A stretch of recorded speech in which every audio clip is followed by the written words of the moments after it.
Okay, welcome to today's class. Today we want to look at how to test impairment of assets for public sector entities. For public sector entities.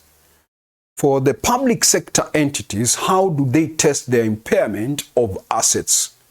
For them, they have two accounting standards that covers the determination of the impairment of their assets.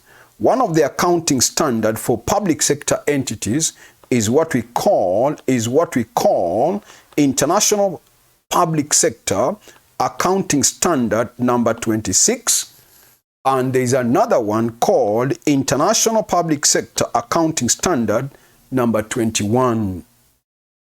That IPSAS number 26 is for public sector whose assets can generate independent cash flows. So when a public sector entity has an asset that can generate its own independent cash flows, then for that kind of an asset, we test it using this accounting standard number 26. So this is for cash generating assets. For cash generating assets. That means public sector entities that have assets that can generate their own independent cash flows. But there are some public sector entities whereby they have assets, but those assets do not generate their own independent cash flows. Meaning they are just there, those assets are there to provide service. Those are assets that are there to provide service, maybe to the members of the public or whoever, because this is a public sector entity. This is a public sector entity. And therefore we are saying for such an entity whose assets cannot generate independent cash flows, what do? They test their assets using another accounting standard that we are calling IPSAS number 21. So this is for impairment of non-cash generating assets. For impairment of non-cash generating assets. Non-cash generating assets. For the non-cash generating assets. Okay? So let me start with the IPSAS number 21 now. Number 26, sorry. IPSAS number 26. How do they test for impairment of assets? How do they test for impairment of assets under IPSAS number 26? Under IPSAS number 26. Now, previously we discussed how to deal with impairment of assets, for a normal business under IAS number 36. If you remember, we discussed how to test for impairment of assets under IAS number 36 for a normal business. And in that accounting standard, number 36, you remember, we had said for a business to know whether their asset has suffered an impairment loss or not, they should compare the carrying amount of that asset with an amount we were calling the recoverable amount. And we had said an asset is said to have suffered an impairment loss if the carrying amount of that asset is higher. If the carrying amount of that asset is higher than its recoverable amount, then we were saying that asset is said to have suffered an impairment loss. You remember, we were saying, for instance, suppose the carrying amount of the asset was 1 million, and when you computed the recoverable amount of that asset, you got it as 800. Then under IAS number 36, we were saying that asset has suffered an impairment loss of how much? 36. That as 200, sorry. That asset has suffered an impairment loss of 200. That loss of 200, we were saying, should be written off against the profit in the profit and loss or in the income statement, okay? Then you also remember, when we were doing that accounting standard number 36, we also asked ourselves, how do you as a business or a company determine the recoverable amount of an asset? How do you determine the recoverable amount of an asset? We had said to determine the recoverable amount of an asset, you compare two values of the same asset. You compare two values of the same asset. One is what we were calling the net realizable value, what we were calling the net realizable value. It is also called the fair value of the asset less cost to sell. I hope you remember all this. It is also called the fair value of the asset less cost to sell. The second value we said you compare with is what we were calling the value in use, the value in use, okay? I also hope you remember we said to determine the recoverable amount of an asset, we compare these two values. Whichever of the two is higher, that amount is what we said becomes, the recoverable amount. So for example, assuming you computed the net realizable value of your asset and you found it was 800,000, while the value in use of that asset was 700,000. So we said whichever of the two is higher, that is what you now consider to be, the recoverable amount. And in this case, it is 800,000. So we defined the recoverable amount of an asset as the amount that is considered to be the higher of, one, fair value less cost to sell, which is also known as the net realizable value of that asset, and number two, the other value we said is the value in use of that asset, Then we went further and said, how do you get the net realizable value of an asset? I'm just reminding you what we did so that we connect it to what we are doing today, with what we are doing today concerning IPSAS number 21 and number 26, okay? I'm just reminding you the things of IS number 36. Now, to get the net realizable value, we had said you determine the net realizable value by taking the selling price of that asset. We said you take the selling price of that asset and you minus any cost to do what? Any cost to sell. That's how you get the net realizable value of the asset. Then we also went further and said, how do you get what we were calling the value in use? To get the value in use of the asset, we had said you determine, or you get what we were calling, I hope you remember, we were getting what we call the present value of all the estimated future cash flows that will be generated from the continuous use of the asset. When you get the present value of the estimated future cash flows that will be generated from the continuous use of that asset, what you get is what we call the value in use. Okay, that's what you call the value in use. Good.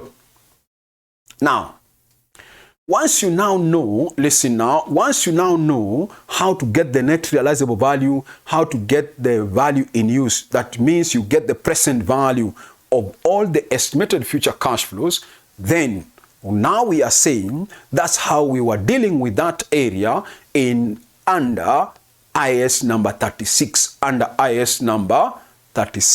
Okay? Now, we now come to our main area, and that is IPSAS now, for public sector entity.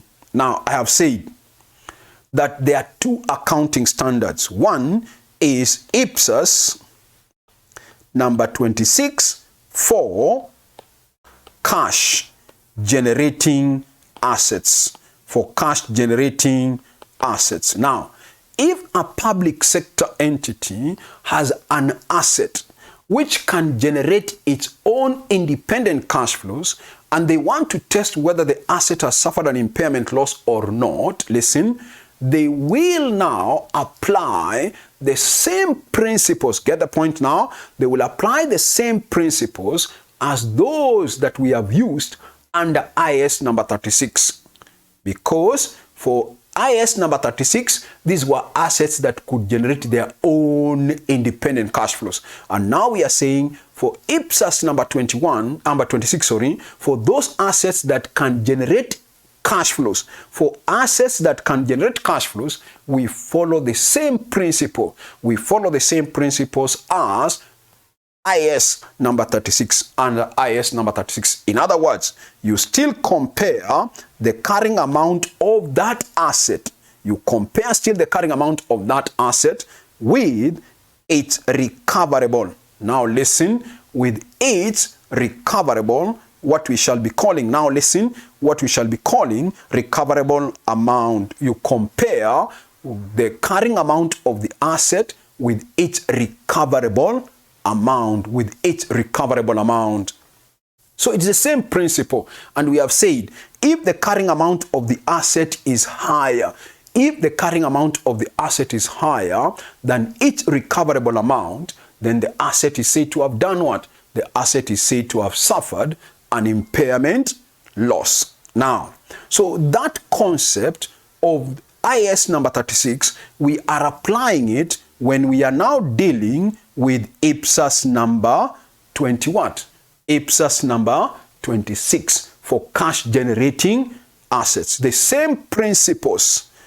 Get the carrying amount, compare it with the recoverable amount. How do you get the recoverable amount? We have just said compare two values. One, the net realizable value, the net realizable value, the net realizable value with what other value? With the value we have called value in use. We have said whichever of the two is higher, whichever of the two is higher, you pick it to become the recoverable what? To become the recoverable amount. So that one I have no problem so much, because we also did IAS number 36, and we did a lot of examples. We did a lot of examples on how to determine the impairment loss for cash generating assets. You remember from our question, we even did some past paper questions on that area, so you can refer to them where we were doing that. But now we want to go back now and talk about what about for non-cash generating assets. That's the emphasis now, for non-cash generating assets. In other words, how do you deal with impairment of assets under IPSAS number 21? And this is what we are saying for non-cash generating assets. For non-cash generating what? Assets. So I want you to listen carefully now. For non-cash generating assets, how do we go about it? Now, even for non-cash generating assets, you as a public sector entity, you have an asset that cannot generate its own independent cash flows. But as a company, you still want to know whether your asset could have suffered an impairment loss, whether your asset could have suffered an impairment loss. So how do you determine whether it has suffered? Again, listen now, you will still compare the carrying amount. You will now still compare the carrying amount of the asset. You will compare the carrying amount of the asset with an amount we shall be calling recoverable, with an amount we shall be calling recoverable service, with an amount we shall be calling recoverable service amount, recoverable service amount. So this time, we don't just call it recoverable amount. For non-cash generating assets, we call it recoverable service amount. Okay? Are you getting? For non-cash generating assets, we call it recoverable service amount. Then again, if the carrying amount of the asset is higher than its recoverable service amount, then we say that asset has suffered an impairment loss. That asset has suffered an impairment loss. The question now comes, how then do we determine the recoverable service amount for assets that cannot generate their own independent cash flows? That's what I want to talk about now. How do we determine what we call recoverable service amount for non-cash generating assets? Now listen again. We also still calculate it by comparing two values. One is the net realizable value of that asset with another value we shall be calling value in use of that asset. With another value we shall be calling value in use of that asset. Okay? Now, the net realizable value is the same. We get the selling price of that asset, and we have said you minus cost to sell. You minus any cost to do what? Sell. Then, you also compute the value in use of that particular asset again.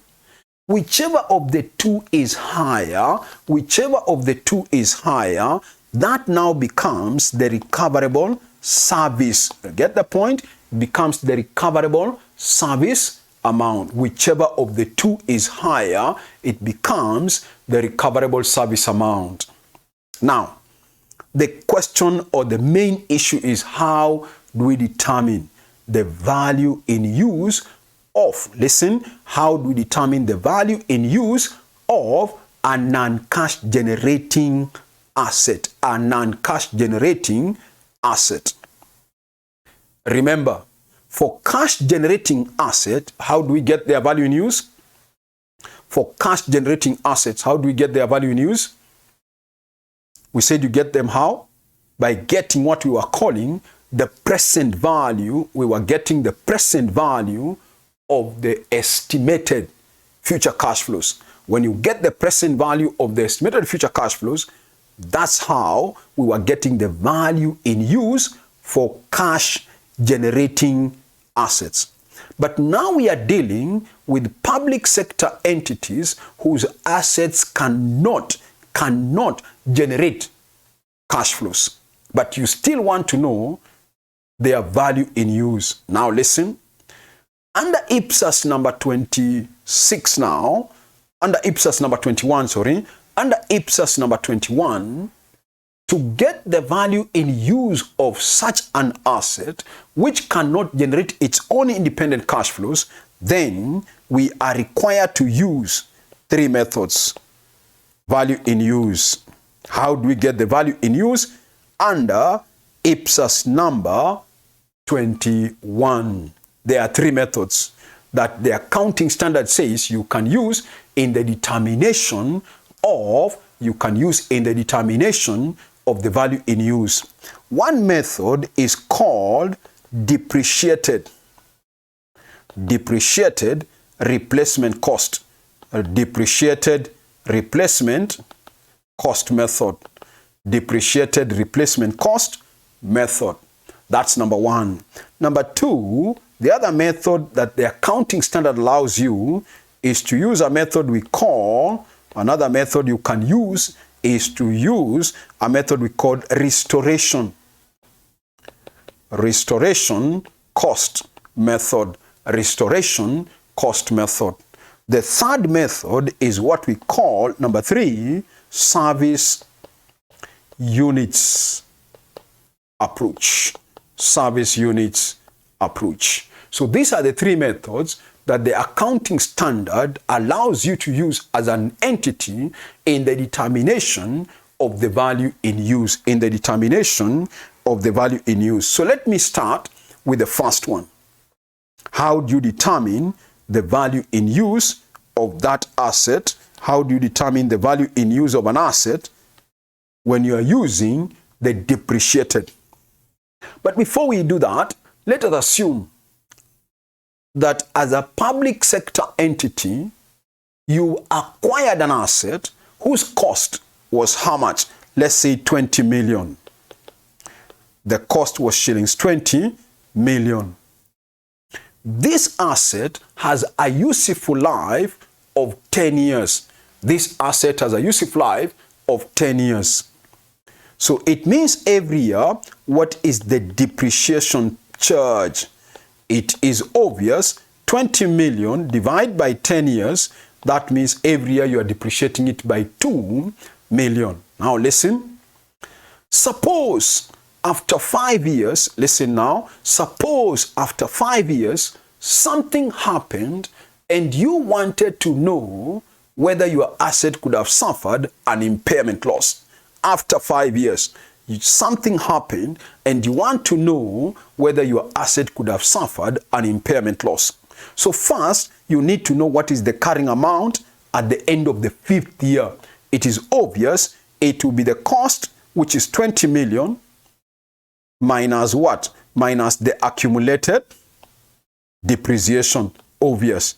Every year we are charging 2 million, multiply that by 5 years, so that comes to 10 million. So it means my carrying amount, this is cost, sorry, this is cost.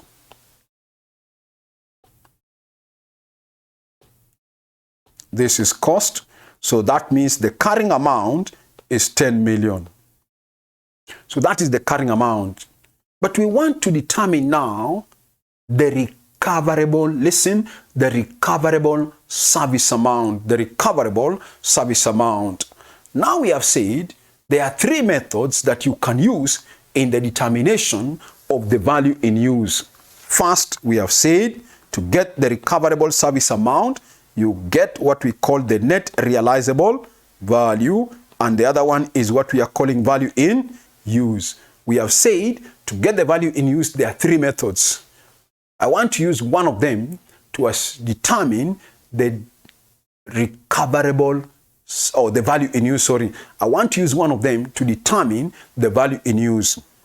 Now, after 5 years, something happened and you want to know whether your asset could have suffered an impairment loss, okay? So, on the 5th year, you will ask yourself this question. If as an entity, we are to replace that asset, if as an entity, we are to replace that asset, what should be or what would have been the replacement cost? So when you are using the first method of computing the value in use, which we have called the depreciated replacement cost, then first determine the replacement cost. To get the value in use using the first method, which we have called what? The depreciated replacement cost, you get the replacement cost of the asset. Get the replacement cost. Replacement cost. Let us assume that the question tells you that after 5 years, if you are to replace that asset, the cost would have been, I'm assuming, the cost would have been 15 million. Now we are saying, on that cost of 15 million, what is, listen now, what is the depreciated replacement cost? What is the depreciated replacement cost based on, listen, based on the replacement cost, based on the replacement, based on the replacement cost. So you now minus the accumulated depreciation, you minus the accumulated depreciation based on the replacement cost. Remember, the asset originally had a useful life of 10 years. Now we are calculating the value of this asset.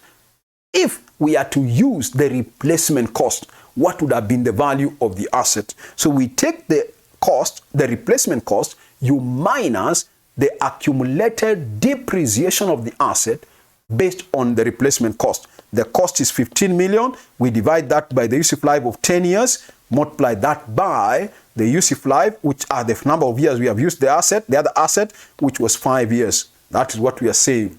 Okay? So you will get that the accumulated depreciation based on the replacement cost is 7.5 million. So that gives me what we are getting as 7.5 to become the depreciated, to become what we are calling depreciated replacement cost. Depreciated replacement cost. Depreciated replacement cost of the asset. Now, having now known that the depreciated replacement cost of the asset is 7.5 million, that also now becomes the value in use of the asset. That becomes, listen, the value in use of the asset. Based on which method? Based on the value in use of that asset. Based on which method? Based on the depreciated replacement cost. That is 7.5 million. Then find out what is the net realizable value of that asset. What is the net realizable value of that asset? Some questions might tell you that this entity or this public sector entity could not be able to get a willing buyer, could not be able to get a willing buyer of that asset, could not be able to get a willing buyer of that asset. So if we can't get a willing buyer, then we assume the value of the asset is zero. Okay? We couldn't get a willing buyer. Now that being the case, compare now your net realizable value with its value in use. And whichever of the two is higher, that now becomes the recoverable. Get the point? It becomes the recoverable service amount. It becomes the recoverable service amount, which in this case will be 7.5 million. The recoverable service amount. Once you get the recoverable service amount, now you know the recoverable service amount. Compare that now with the amount we have called the carrying amount. Our carrying amount was how much? Was 10 million. I hope you can see it up there. That was 10 million. Now we have computed the recoverable service amount based on which method? Based on the depreciated replacement cost. Based on the method called depreciated replacement cost. And we have got a recoverable service amount of 7.5 million. So has the asset suffered? Has it suffered? We have now seen the carrying amount is 10 million. We have got the recoverable service amount as 7.5 million. So has the asset suffered? Yes, obvious the asset has suffered an impairment loss of how much? 2.5. So the asset has suffered an impairment loss of 2.5. That becomes your impairment loss. That becomes your impairment loss. So I am through with the first method. Listen, I am through with the first method of determining the recoverable service amount, and specifically to determine the value in use. We said there are three methods that one can use in the determination of the value in use for non-cash generating assets. So let me now demonstrate the second method of determining the value in use. So let me use the same example where we have seen the carrying amount of our asset was 10 million after 5 years. Remember, the cost was 20.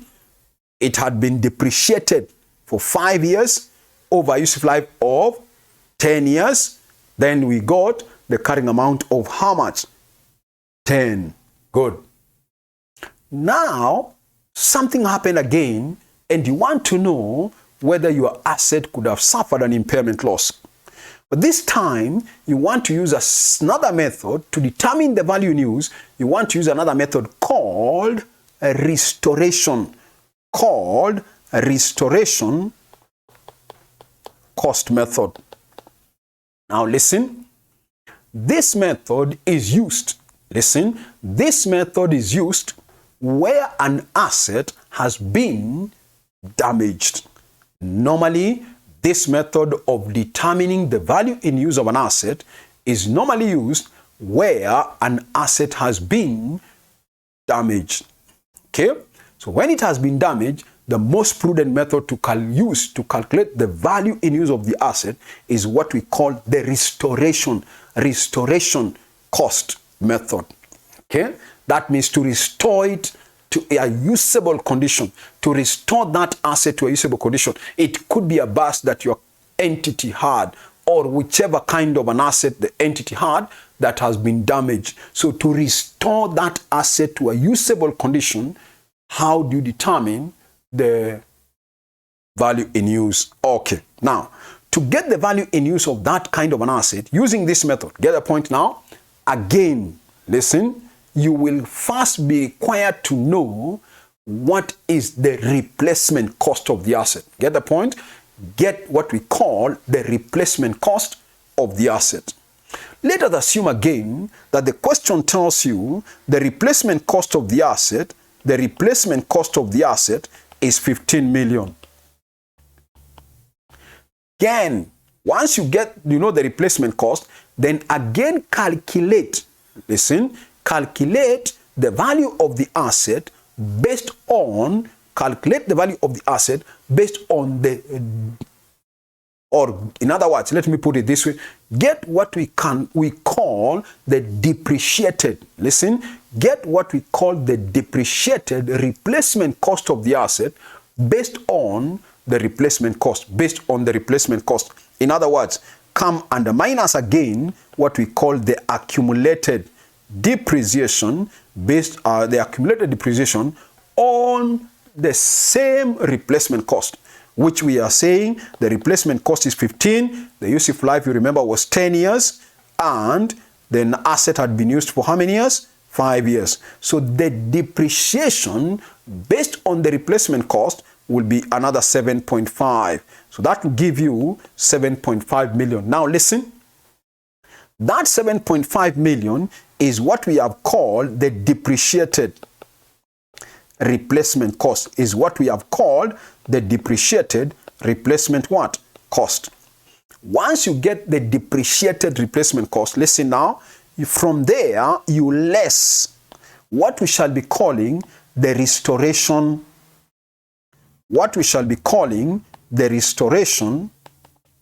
cost.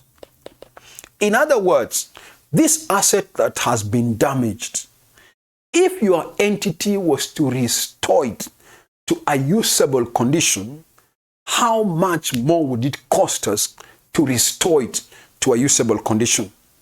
Whatever the question will tell you, that amount of the restoration cost should be deducted from the depreciated replacement cost, which I am assuming the question tells you the restoration cost is 1 million. So if it's 1 million, therefore it means that our value in use is 6.5 million based on which method? Based on the method we have called restoration cost method. That's what we are saying. Once you now know the value in use based on the restoration cost method, compare it with the net realizable value, whichever of the two is higher, pick it to become your what? Recoverable service amount. So again, assuming that out of the R2, that means the net realizable value and the value in use, you are concluding that the value in use should be 6.5. So again, that becomes the recoverable. So you compare again the carrying amount of your asset, which was 10 million, with its recoverable service amount, which we are assuming to be 7.5 million. I'm assuming again, the question tells you there was no willing buyer to buy that asset, and therefore you conclude that the asset had no net realizable value. Then we compare that 0 with the 6.5, therefore we conclude the recoverable service amount is how much? 6.5. Has the asset suffered any impairment loss? Obviously, yes. It has suffered an impairment loss of how much? That is obviously 3.5. 3.5. It has suffered an impairment loss of 3.5. So I am through, listen, with the second method of determining the value in use. The second method of determining the value in use. That is the method we are calling the restoration cost method. The method we are calling the restoration cost method. Now, we want to go to the third method that an entity or a public sector entity can use. And the third method is of determining what? Determining the value in use. Determining the value in use. And that is the method we are calling service what? Service units approach. Service units approach. Okay? That is the third method of determining, what we are calling the value in use for non-cash generating what? Assets. Okay?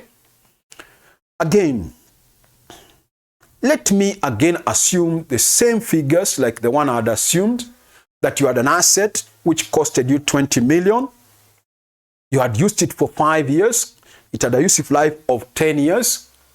So after 5 years, again something happened and you wanted to test whether your asset has suffered an impairment loss. So what did you do? You took that carrying amount, which again we are assuming to be 10 million. The cost was 20 million. It had a useful life of 10 years. So that means every year you are charging 2 million. That is 10 million. 20 million was the cost. The useful life was 10 years. That means every year you are depreciating the asset by how much? 2 million. 5 years later, that means the accumulated depreciation was another 10 million. 10 million subtract from the cost of 20 million gives you a carrying amount of how much? 10 million. You want now to calculate the recoverable service amount. This time you want again to calculate the recoverable service amount. We have said compare the higher of 1, net realizable value, 2, value in use. Then now we are saying to get the value in use using this third method, service unit approach. Listen now. You will need to ask yourself as a public sector entity, this asset that has been or we want to test, what proportion of service is it able to provide us in the future? That means, what is the remaining service potential of this asset? What is the remaining service potential of this asset? Some questions might tell you that the asset has lost 20% of its efficiency as at the end of the 5th year. It has lost 20% of its efficiency. Meaning we are remaining with 80% service potential of that asset. So when you are dealing with service unit approach, you have to know either what is the remaining service potential or what proportion of the efficiency from that asset has been lost. What proportion of efficiency has been lost. Okay? Now, let us assume that again, to replace this asset, the question tells you the replacement cost of that asset is another 15 million. The replacement cost.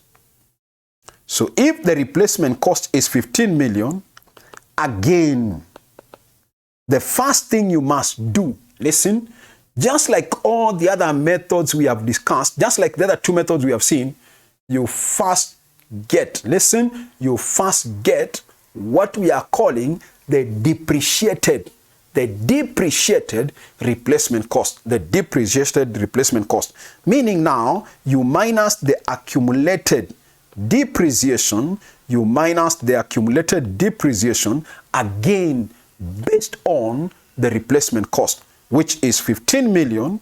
You divide that by 10 years, multiply that by 5 years. Don't forget, we were assuming it had a useful life of 10 years. It had been used for 5 years. That comes to 7.5. So that leaves me with, again, what we are calling depreciated replacement cost. Depreciated replacement cost. 7.5 million. Now listen. This being the depreciated replacement cost, if the question tells you the asset had lost 20% of its efficiency, or maybe the question tells you the asset had lost maybe 90% of its efficiency, or 80%, then let's use 80%. If it had lost 80%, no, 20% of its efficiency, it had lost 20% of its efficiency, what does it mean? It has remained, listen, it has remained with 80% efficiency. So you get the value in use now by taking 80% of the depreciated replacement cost, which is 7.5. You get 80%. I want to get a calculator. Let me get a calculator here. I want to know what is 80%. We want to know what is 80% of 7.5. 80% of 7.5 is an amount of 6 million. Okay, that becomes the, listen, that becomes the value in use. Based on which method? Service unit approach. Alternatively, to get the same 6 million, you could have taken 7.5 million, then you minus, listen, you minus the proportion of the efficiency we have lost. The question tells you we have lost 20%. It has lost 20% of its efficiency. So you can take minus 20% of 7.5. So this will be 7.5 minus what? What is 20% of 7.5? What is 20% of 7.5?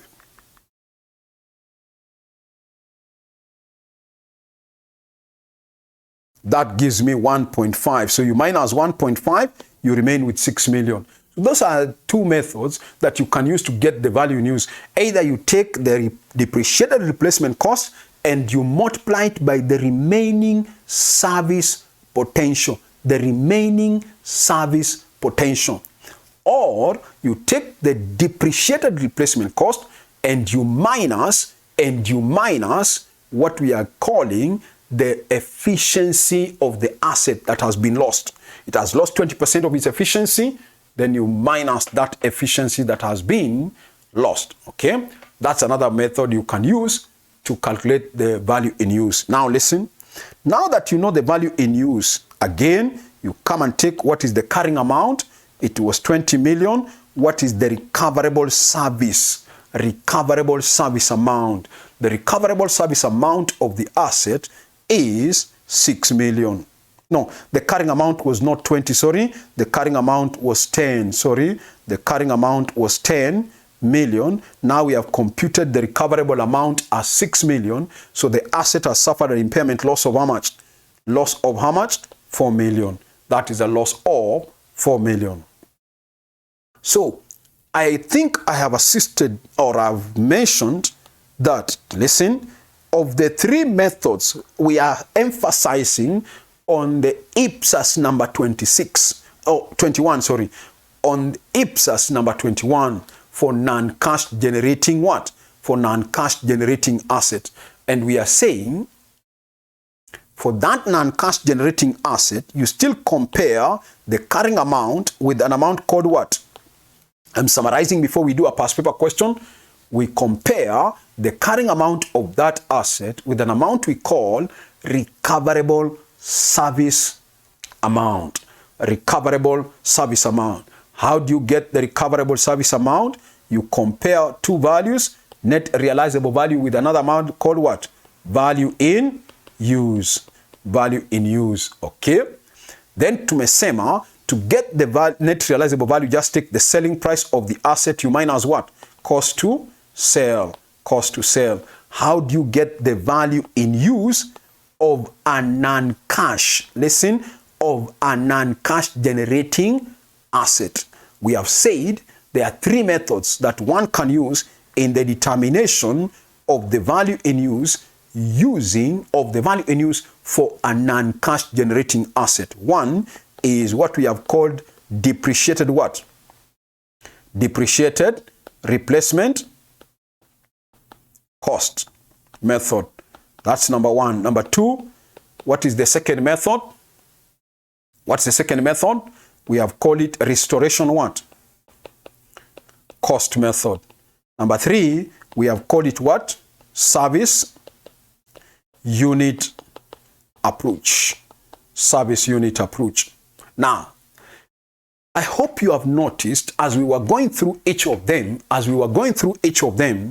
first thing you had to do, I hope you have noticed, first thing you had to do for the three methods is to first calculate what? For all the three methods, you had to first calculate what we are calling the depreciated replacement cost. The depreciated replacement cost. Once you calculate the depreciated replacement cost, then from there you ask yourself, are we going on further or we are stopping there? If the question tells you to use the depreciated replacement cost, that means whatever you have got as your depreciated replacement cost, that also becomes the value in use. Otherwise, if the question tells you you are using the restoration cost method, then once you get the depreciated replacement cost, then you will now less what? You now less what we have called the restoration cost. You now less the restoration cost. Then you get the value in use. If you are using the service unit approach, first get what we are calling the depreciated replacement cost. Then once you get the depreciated replacement cost, take the proportion of that cost on the proportion of the remaining service potential on that depreciated replacement cost. In other words, it's like you are getting the present value of the remaining service potential. It's like you are getting the present value of the remaining service potential, Okay, so with that idea now, I want us to do a few past paper questions from your past papers. I want us to do one or two past paper questions. So the first one I want us to do was a question. The first one I want us to do was a question that came in June 2012. That question of June 2012, question number 5. It was question number 5. We are not able to do all the three parts. No, but let me just go through the ones which are relevant. We are looking at June 2012 paper, question number 5. It said, with reference to IPSAS number 21, impairment of non-cash generating assets, explain the following terms. 1, government business enterprise. Number 2, carrying amount. Number 3, recoverable service amount. I want to believe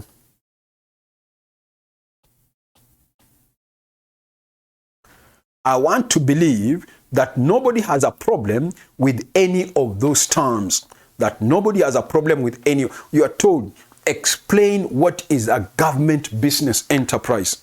It is obvious. Listen, even without having read any accounting standard, the examiner is asking you, explain what is a government business enterprise. Government business enterprise. What do you think it is? Government business enterprise. What do you think it is? It is obvious a government business enterprise, first, is an enterprise. It is owned by who?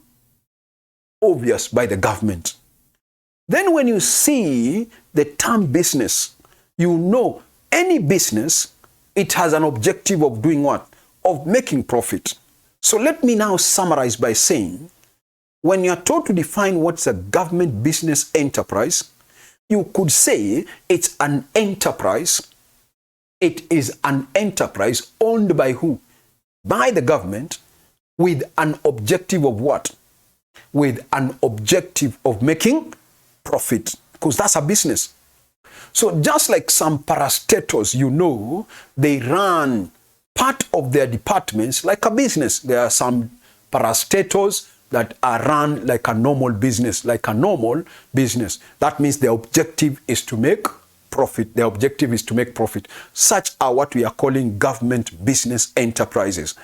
Any enterprise that is owned by the government with an objective of making what? Profit. With an objective of making profit. The second term the question wanted you to give was, what is carrying amount?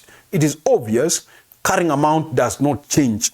Even when we were looking at IS number 36, we said carrying amount of an asset is the value at which, listen, the value at which an asset appears in the books after deducting its accumulated depreciation. The value at which an asset appears in the books after deducting the accumulated what? Depreciation. That's what we define carrying amount to be. The value at which an asset appears in the books after deducting its accumulated depreciation. Are we there now? Good. Thank you. Now, we come to the last term, and the last one is what they are asking you, recoverable service amount. A recoverable service amount. It is obvious to Mesema, recoverable service amount is the amount that is considered recoverable service amount. Is the amount that is considered to be the higher of what? To be the higher of what? One, net realizable value. And number two, what? Number two, what? Value in use. That's what we are saying. Recoverable service amount is the amount that is considered to be the higher of one, net realizable value, and number two, value in use. Value in use of the asset. Whichever of the two is higher, you pick it to become the recoverable service amount. Of course, you could go further and tell the examiner what's net realizable value. We are saying net realizable value is determined by taking selling price of the asset less what? Less cost to sell. Then how do you get the value in use? And by the way, listen. By the way, how in IS number 36, listen, in IS number 36 we said value in use is what? It is the present value of the estimated what? It is the present value of the estimated future cash flows. Get the point now? Now, under IPSAS number 26, listen, under IPSAS number 21, under IPSAS number 21, for non-cash generating asset, when you are told to define value in use, you could say value in use is the present value of, it's the present value of the remaining, it's the present value of the remaining service potential. It is the present value of the remaining service potential of an asset. It is the present value of the remaining service potential of an asset. But then, I hope you also remember, we said there are three ways of getting the value in use. One is the depreciated replacement cost. Two, restoration cost. Three, what is the third method? Service unit approach. Service units approach. Okay. So let's do part B of the question now. Let's do part B of that question now. Let's do part B of that question. Number B says, on 1st January 2006, Matopeni Primary School acquired a bus at a cost of 6 million. To enable students from a nearby village to commute to school free of charge. The school estimated that the bus had an useful life of 10 years. On 31st December 2010, the bus sustained damage in a road accident, requiring 1.2 million to be restored to a usable condition. The restoration did not affect the useful life of the asset. The cost of a new bus to deliver similar service was 7.5 million as at 31st of December 2010 required. Evaluate the impairment loss attributable to the bus using the requirements of IPSAS number 21. Use the restoration cost method. Use the restoration cost method. So we said when you're using the restoration cost method, that must be an asset that was damaged for whatever reason. This is an accident. So first, remember, we bought this asset when? When did we buy this asset? On 1st January 2006. When are we testing for impairment? We are testing for impairment on 31st December 2010. It costed us 6 million when we were buying in 2006. We are testing for impairment in 2010.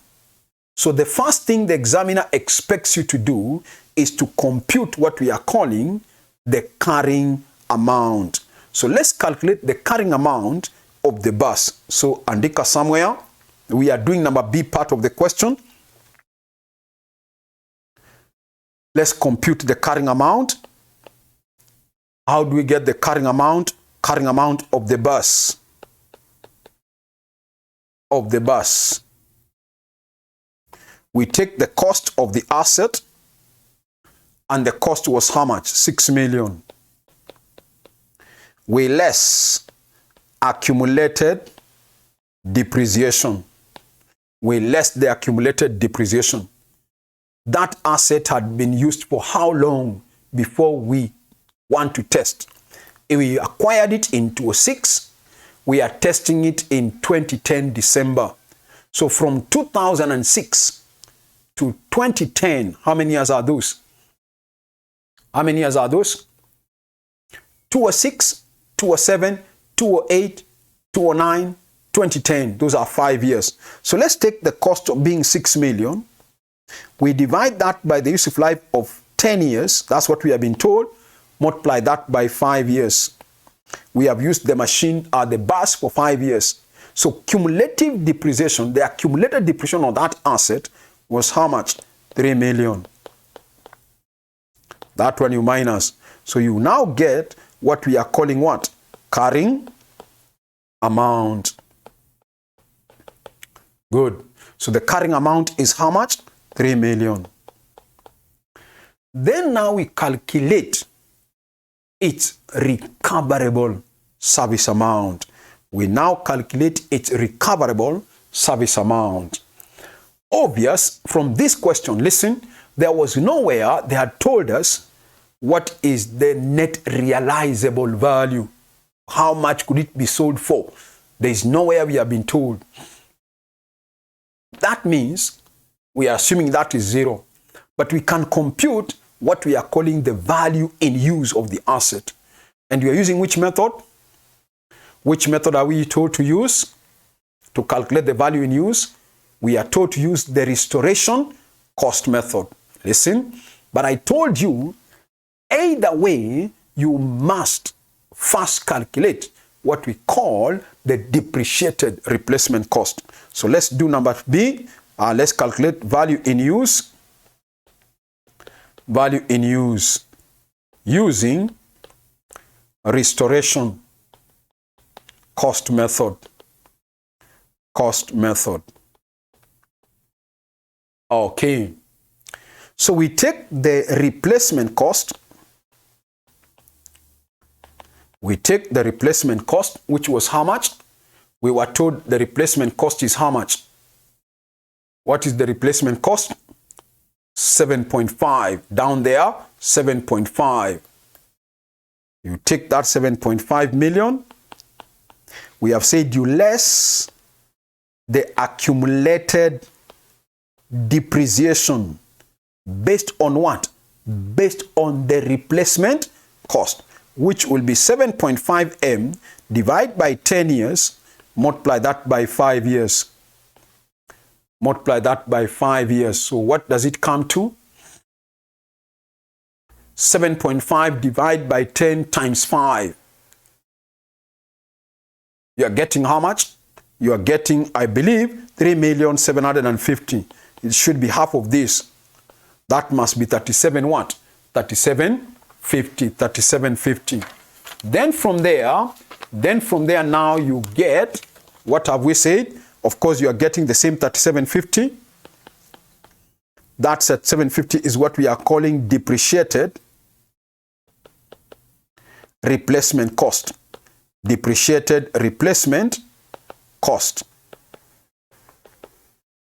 Then we said, once you get that, because you are using the restoration cost method, we said you less what now? You less restoration cost. Restoration cost. What is the restoration cost of this asset? They told us if it was to be restored to a usable condition, it will cost us how much? Where is it? 1.2 million. Somewhere they have said 1.2 million. So you minus that 1.2. So this gives me a balance of 0, 0, 0, 0, 5, 5, 2. I want to believe so. 2550. That 2550 becomes now the value in use. So we want to know, has it suffered? Has it suffered? Has it suffered any impairment loss? What was the carrying amount? What was the carrying amount?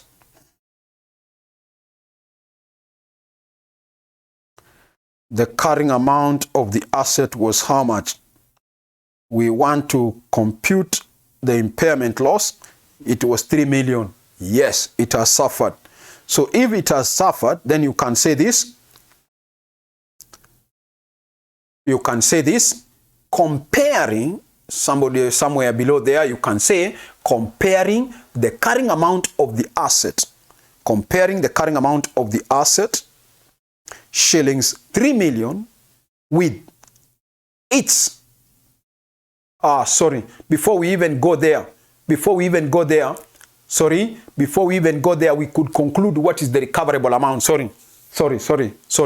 Maybe you could put it this way. Sorry for that, I've jumped. So maybe you could say this. Since the asset did not have the bus, since the bus did not have a net realizable value, since the bus did not have a net realizable value, then its value in use,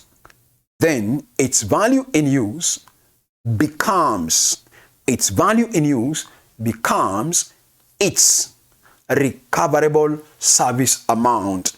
Then its value in use becomes its recoverable service amount. Good.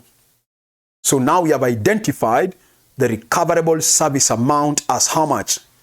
2.55 million. Good. Now we can compare that 2.5 million with the carrying amount. That's what we are saying. Another paragraph, if you are writing, then you say this, comparing the carrying amount of the asset, shillings 3 million, with its recoverable service amount, of shillings 2,550,000, then the asset has suffered. The asset has suffered an impairment loss. The asset has suffered an impairment loss of the following amount. Then you can write there, impairment loss. Impairment loss would be given by 3 million minus 2,550,000. That gives me, is it 450? Yes, that looks like 450,000. So that is the impairment loss of that asset. That's the impairment loss of that asset. So that's all for that question. The other part C did not concern our accounting standard for now. No. So that is all for that. Now we can go and do another question now. Let's do one more. Let's do another one more from your past papers again. Let's do one more from your past papers. Okay.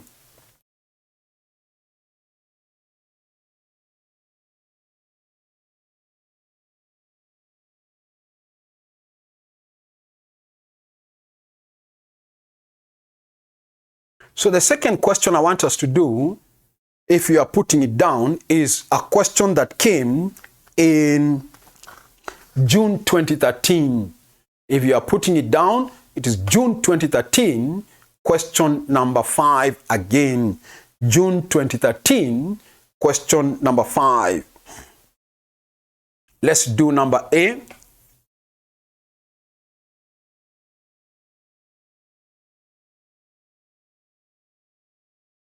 Number A says, with reference to IPSAS number 26, impairment of cash generating what? What? Cash generating assets. Explain the meaning of the following terms. 1. Value in use. 2. Recoverable service amount. So I want to believe nobody has a problem explaining those two terms. 1. What is value in use? This is for what kind of assets? This is for a cash generating, what? Assets. So for a cash generating asset, value in use, we said, it is the present value of what? It is the present value of all the estimated what? Future cash flows that will be generated from the continuous use of the asset. It is the present value of all the estimated future cash flows that will be generated from the continuous use of the asset. Sawa. Okay.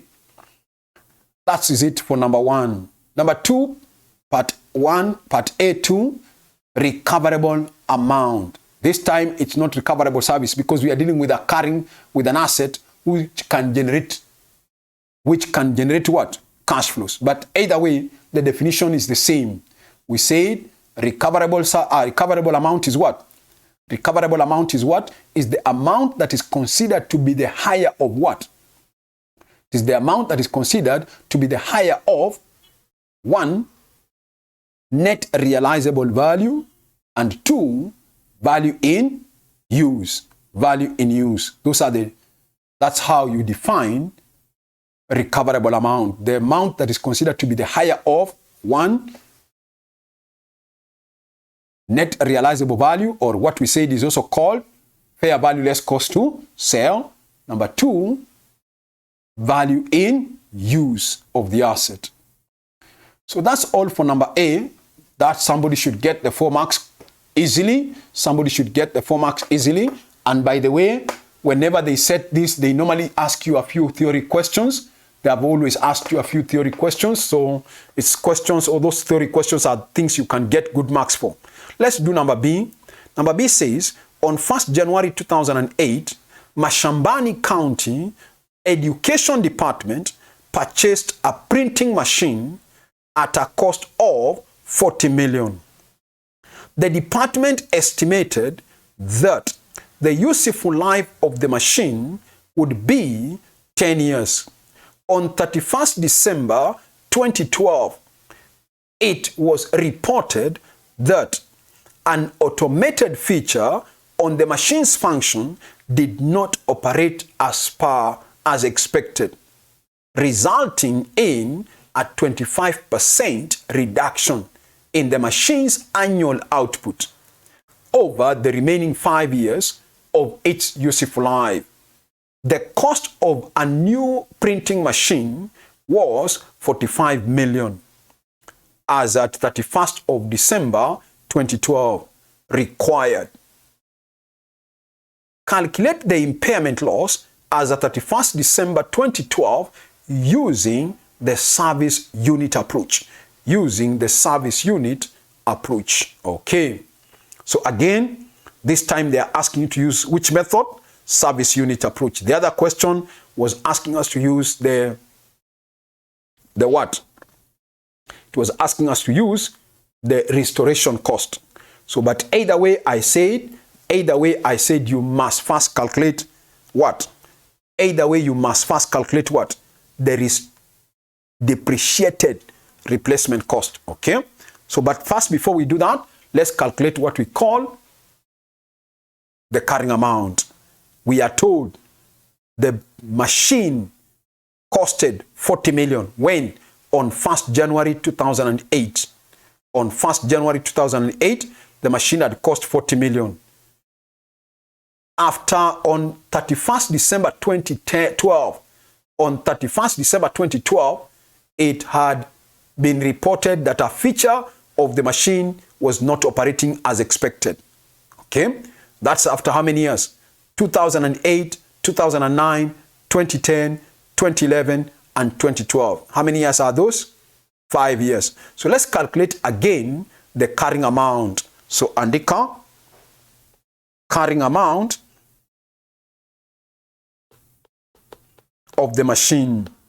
Carrying amount of the machine. We take the cost, which is 40 million. We less accumulated depreciation. That machine costed 40 million. It had a useful life of how many years? 10 years. I think that's what they have said. Let's confirm. Yes, 10 years. But it had been used so far for 5 years. We multiply that by 5 years. So that means it had lost value through depreciation by how much? By another 20 million. That gives me a carrying amount now of another 20 million. Good. Then let's compute now again. Let's compute the value in use. Value in use using the which method? The service unit approach. So andika, determination of value in use. Value in use using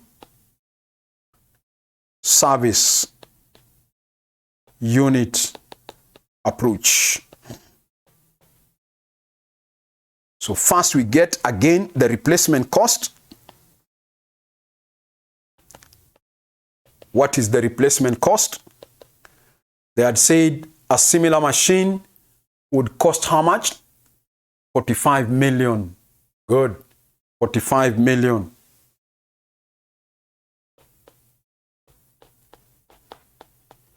We less accumulated depreciation.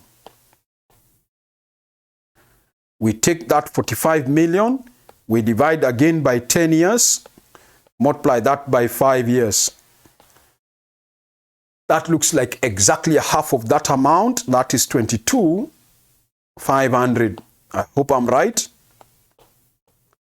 Once I get that, I get that amount of 22,500. That's what we have called what? Depreciated what? Replacement cost. Depreciated replacement cost. Okay? Depreciated replacement cost.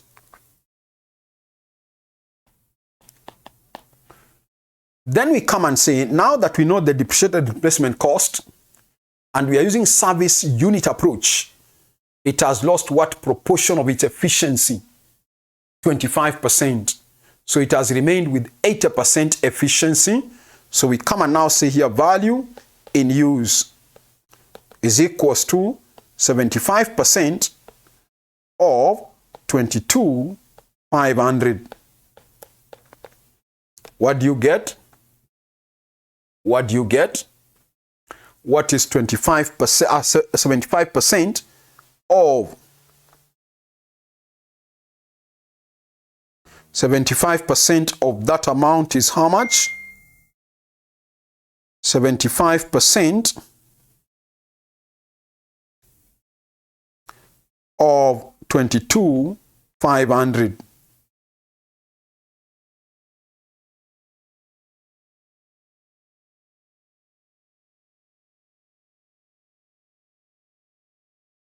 I am getting something like 16,875. 18. Okay. Then now that we know that, we can even say, you can even say there, since the asset, again, since the asset did not have a net realizable value, since the asset did not have a net realizable value, comma, then its value in use, shilling 16,875 becomes its recoverable service amount.